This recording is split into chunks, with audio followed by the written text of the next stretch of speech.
우리 같이 하나님 말씀 함께 보도록 하겠습니다. 함께 보신 하나님 말씀은 오늘은 마가복음에서 같이 보고 싶습니다. 마가복음 1장 1절 우리 같이 한번 말씀을 보도록 하시죠. 자, 마가복음 1장 1절입니다. 우리 같이 한 목소리로 함께 합독하도록 하겠습니다. 함께 읽겠습니다. 시작. 하나님의 아들 예수 그리스도의 복음의 시작이라. 아멘. 우리는 올 한 해 동안 제자도에 대해서 같이 함께 말씀을 나누고 있습니다. 이번 여름 교회 학교도 온 교회가 함께 가는 이 제자도라고 하는 이 맥락 안에서 예수님의 제자가 되어요 라고 하는 주제로 같이 함께 여름을 보내게 됩니다. 특별히 각 부서가 이 뜨거운 여름을 맞이하게 될 텐데 우리 같이 기도하고 또 고민하고 우리가 어떻게 제자가 되어야 할 것인가, 또 제자를 또 키워내야 할 것인가 함께 지지해 주시고 함께 기도하는 이번 새벽 기간이 되었으면 좋겠습니다. 오늘은 같이 함께 말씀을 나누는데요, 근본적인 질문을 같이 함께 나눠보고 싶습니다. 6개월 동안 제자도라고 하는 말씀을 같이 들었는데 여전히 풀리지 않는 숙제, 그것은 뭐냐면 왜 예수님은 굳이 제자가 필요할까라고 하는 그런 생각이 있는데, 이에 대한 말씀 같이 한번 나눠보도록 하겠습니다.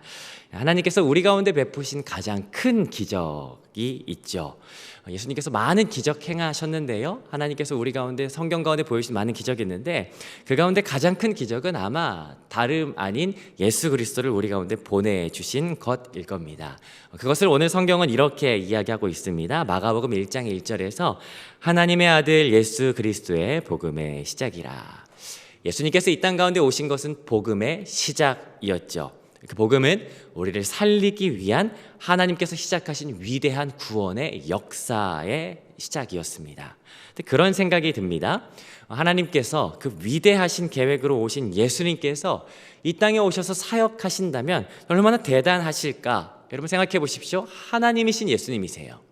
천지를 지으시고 우주 만물이 다 그의 발 아래에 있는 그 하나님께서 오신 그 사역을 하신다면 얼마나 쉽고 단번에 이 일을 행하실 수 있을까? 그러나 참 아이러니한 것, 마가복음을 통해서 하나님께서 우리 가운데 주목하시는 것이 무엇인지를 알게 되는데, 마가복음에 가장 많이 나오는 이 단어들이 무엇인지를 찾는 데에서 찾을 수 있을 것입니다.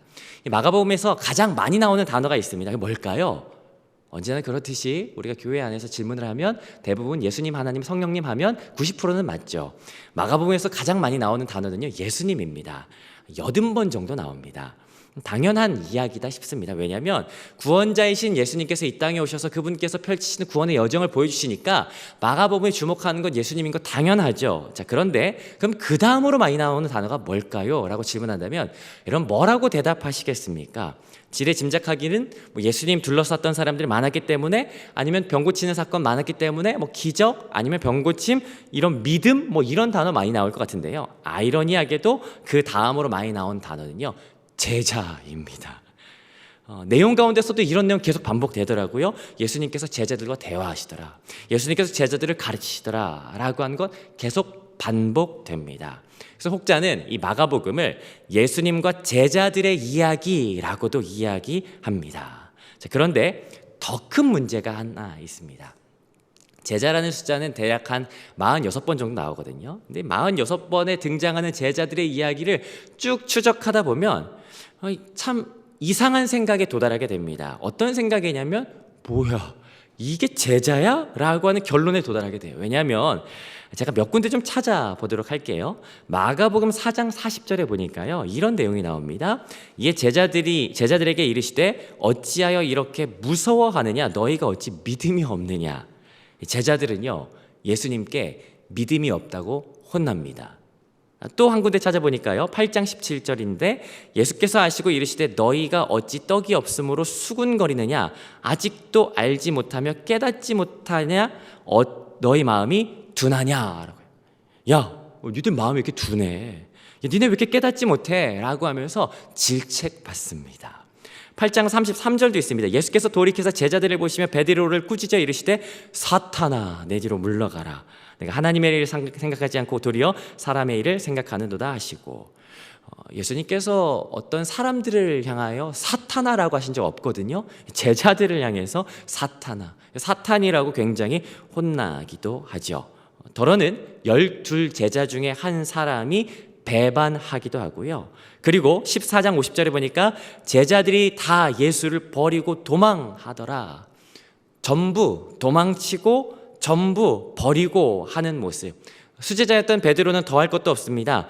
14장 66절에 보니까 베드로는 아랫뜰에 있더니 대제사장의 여종 하나가 와서 그때 물어보죠. 예수의 제자 아닙니까? 그러자 이 베드로가 뭐라고 합니까? 난 모릅니다 라고 이야기합니다. 근데 여기 14장 66절에 나오는 그 한 여종이라고 하는 이 단어가 뭐냐면요, 파이디온의 여성형 파이디스케, 여자아이예요. 여자아이가 와서 저 사람 예수님 제자 아니에요? 라고 물었는데 그 어린 아이에게 겁먹고 예수님 배반하고 하는 모습, 이게 제자들의 모습이죠. 우리가 지금 6개월 동안 제자도에 대해서 함께 배우고 있어요. 예수님의 제자가 되자라고 하는 마음으로 함께 달려가고 있는데, 그런데 정작 성경 가운데 비춰지는 이 제자라고 하는 사람들은 우리가 생각할 때 힘있고 능력있고 날마다 말씀으로 싸워서 이기는 사람들일 것만 같은데, 그런데 오늘 이 마가복음에 드러나는 제자들은 연약해요. 흔히 비유들을 들었던 그 예수님의 어떤 무리냐 제자냐 이야기하던 그 무리나 아니면 제자나 전혀 다를 게 없어 보입니다. 모름지기 일을 한다면 잘 훈련된 사람들, 자격이 갖춰진 사람들, 아니면 적어도 이 일을 하기 위해서 마음을 어느 정도 준비한 사람들, 갖춰진 사람들이 모여야 할 텐데, 그런데 이들은 전혀 그런 것 같지가 않습니다. 저는 이들을 이렇게 표현하고 싶어요. 오합지졸. 그렇다면 우리가 한번 생각해 보고 싶은 것이 한 가지 더 있습니다. 하나님께서 이들을 제자로 부르셨는데, 아니 이런 오합지졸 데리고 대체 뭘 하시려고 하시나? 뭘 하실 수 있을까? 아마 아버님들이 좋아하시는 프로그램 중에 하나가, 저희 아버지도 이거 보시더라고요. TV 프로그램인데 뭉치면 찬다. 그거 좋아하지 않을까 싶습니다. 이게 재밌는 이유는 뭐냐면 전혀 축구와 관련 없는 사람들이 나와서 축구를 하기 때문에 재밌어요.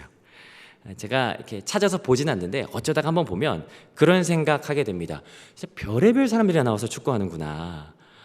그런데 이 별의별 사람들이 나와서 축구하는 이 모습 보면서 제가 예전에 겪었던 공동체 하나를 떠올리게 하더라고요. 뭐냐면 제가 이전에 있었던 학교 찬양팀이었는데, 학교 찬양팀은 늘 중요한 사역들을 많이 했습니다. 채플 찬양팀 찬양 인도하고, 방학이 되면 이 청소년 수련회 가서 같이 집회 인도하고, 참 중요한 일을 감당하는데, 근데 이 문제는 이 찬양 인도자와 건반 자매님이 교제를 해요.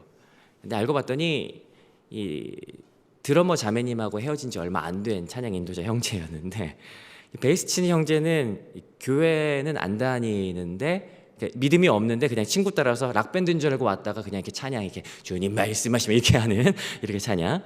싱어는 이렇게 이렇게 노래를 못하는 게 아니라 음정을 아예 따라 부르지 못하는. 야, 어떻게 이런 찬양팀이 있을 수가 있을까? 대체 이런 사람들 데리고 뭘 할 수 있을까라고 하는 생각했었는데, 여기 나타나는 성경 속에 나타난 제자들도 이 모습과 피차 일반인 것 같습니다. 이상하게도 이 사람들이 낯설지가 않더라고요. 그런데 이 사람들이 낯설지 않았던 더 큰 이유는 뭐냐면, 사실 드러나지 않다 뿐이지 연약하고 부족하고 실수하고 혼나고 질책당하는 그 모습, 사실 내 모습과 크게 다르지 않다라는 생각이 들기 때문이죠. 그렇다면 이런 생각이 들게 됩니다. 하나님 이런 사람들을 통하여 대체 뭘 하실 수 있을까?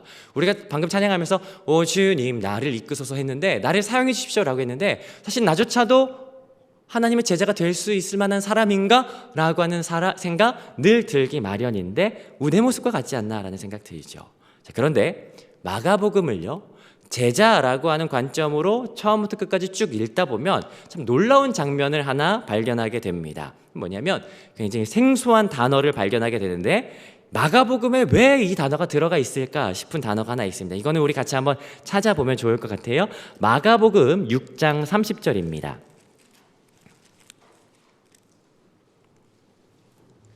마가복음 6장 30절 우리 같이 한번 읽어봅니다. 시작.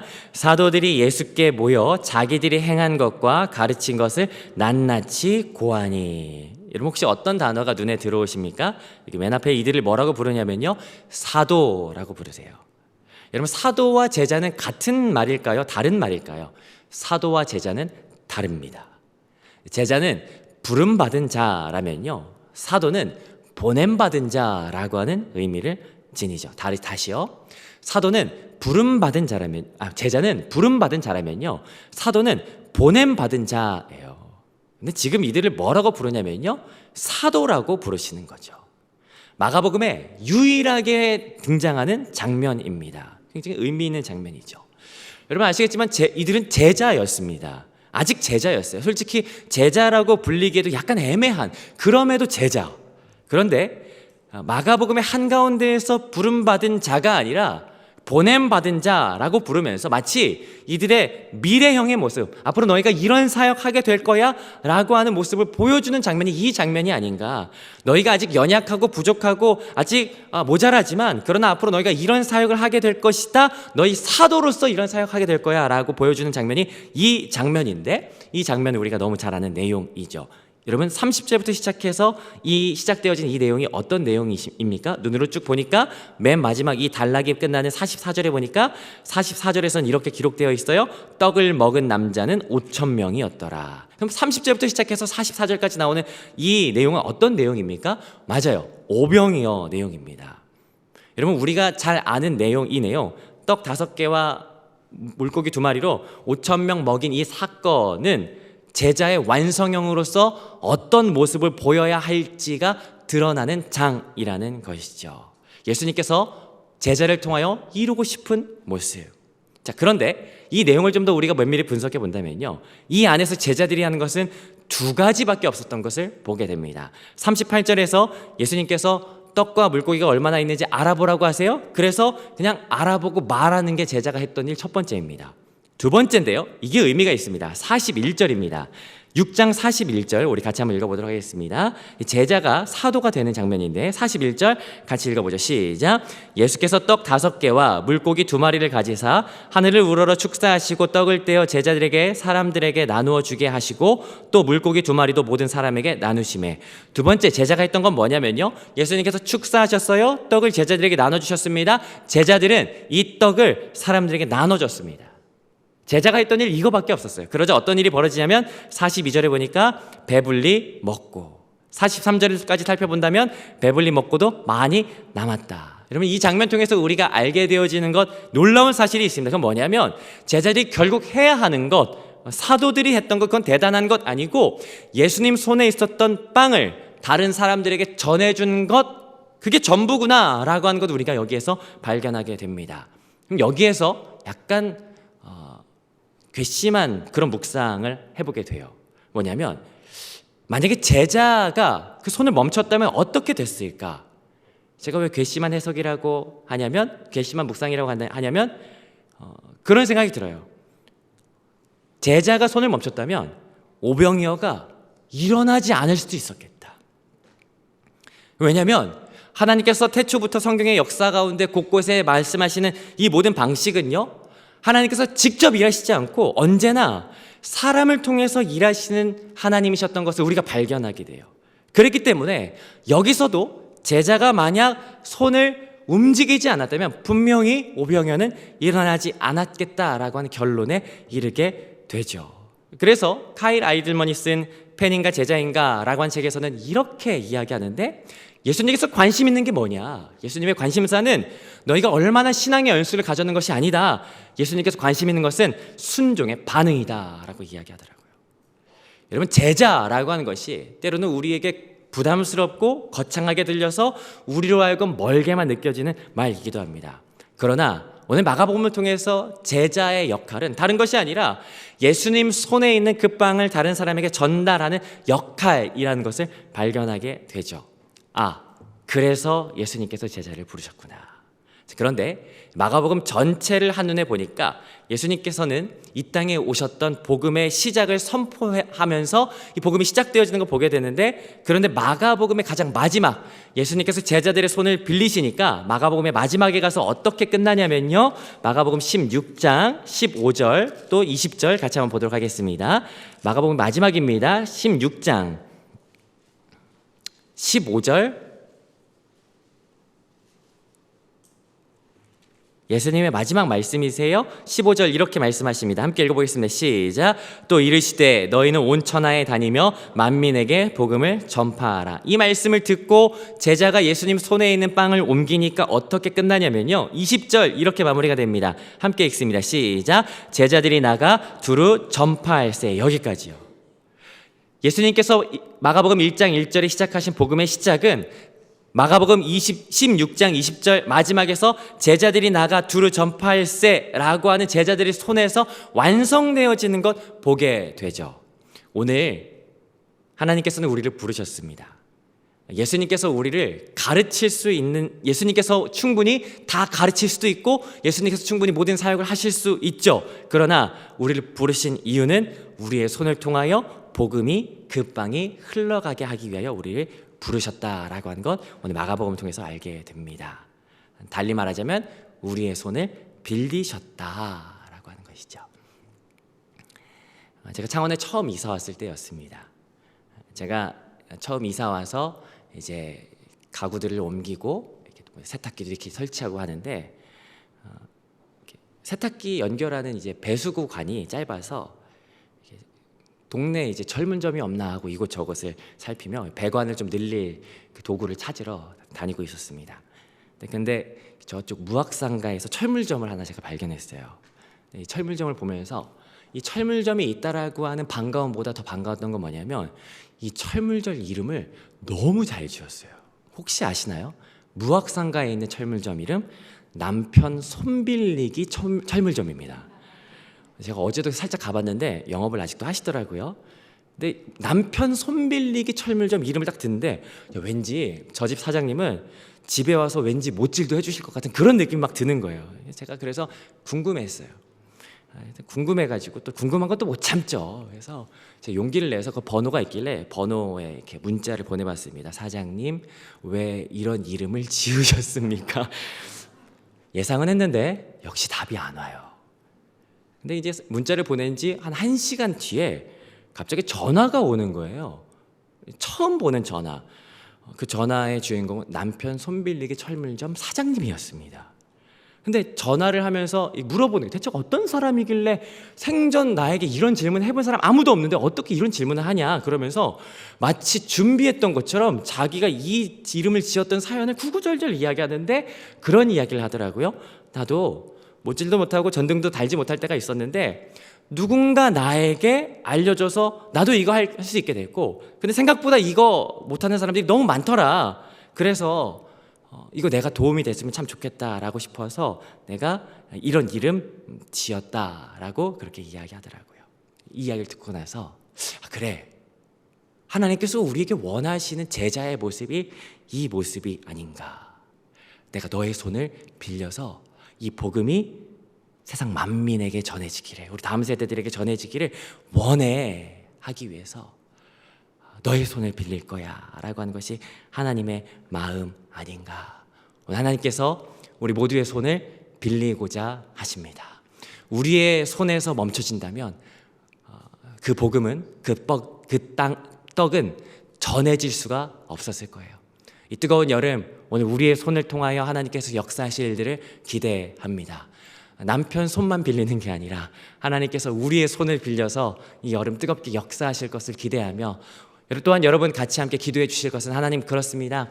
하나님께서 우리 교사들의 손을 빌리셔서 역사하실 때 하나님 크게 역사하시고 하나님의 은혜를 부으시며 하나님의 놀라우신 하나님의 어떤 분이신지가 전해지게 되는 귀한 시간들 되게 하여 주시옵소서. 그 제자 손을 빌리시는 하나님의 그 손을 주목하시는 제자가 바로 우리 모두가 되게 하여 주시옵소서라고 같이 기도하고 함께 나아가는 이번 여름 되시기를 주님의 이름으로 축복합니다.